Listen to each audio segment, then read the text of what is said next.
রবিবার সকালেই ফের রেলযাত্রার ভয়াবহ পরিণতি। নবদ্বীপ ধাম স্টেশনের কাছে চলন্ত up Howrah Katwa local train থেকে পড়ে মৃত্যু হলো জন্মজোর শ্যামল মণ্ডলের। জিআরপি ও হাসপাতাল সূত্রে জানা গেছে, নদিয়ার নবদ্বীপ থানার কানাইনগর বটতলার বাসিন্দা শ্যামল মণ্ডল মেয়ে মধুমিতাকে সঙ্গে নিয়ে বড় মেয়ের বাড়ি পূর্বস্থলীর বেলেরহাট যাচ্ছিলেন। ট্রেনের কামরায় গেটের পাশে দাঁড়িয়ে থাকার সময় অসাবধানতাবশত চলন্ত ট্রেন থেকে নিচে পড়ে যান তিনি।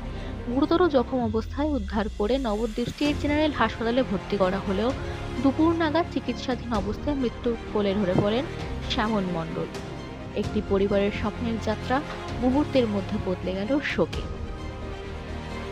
মানে দুজনে উঠেছি, ওঠার পর বাবা হয়তো দাঁড়িয়েছিল, হয়তো এমন নিচু বা কিছু একটা হতে গেছে, আমি খেয়াল করিনি। আমি এই সাইডে এমন করে দাঁড়িয়েছিলাম, অনেক ভিড় ছিল তো।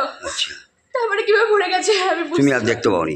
এটা নবদ্বীপ স্টেশন থেকেই? হ্যাঁ, নবদ্বীপ স্টেশনে উঠেছে, তারপর কিছুক্ষণ যার পরে বিষ্ণুপ্রিয়া এরিয়ায় পড়েনি। এটা আগেই পড়েছে? হ্যাঁ, আগেই পড়েছে। হ্যাঁ। তুমি দেখলে? তারপরে হই হই করলো মানুষ? হ্যাঁ, না, তারপরে আমি কি করবো, আমি একা ছিলাম তো। তারপরে ওই বিষ্ণুপ্রিয়া স্টেশনে নামলাম, নেমে তারপর আমি স্যারদের জানালাম। তারপরে স্যাররা নবদ্বীপে ফোন করলো, ফোন করার পর তারপরে কি ব্যবস্থা হচ্ছে, তারপর আমি তো গাড়ি করে এসেছি ওখান থেকে। কোথায় যাচ্ছিলে? বেলেরহাট? হ্যাঁ, বেলেরহাট।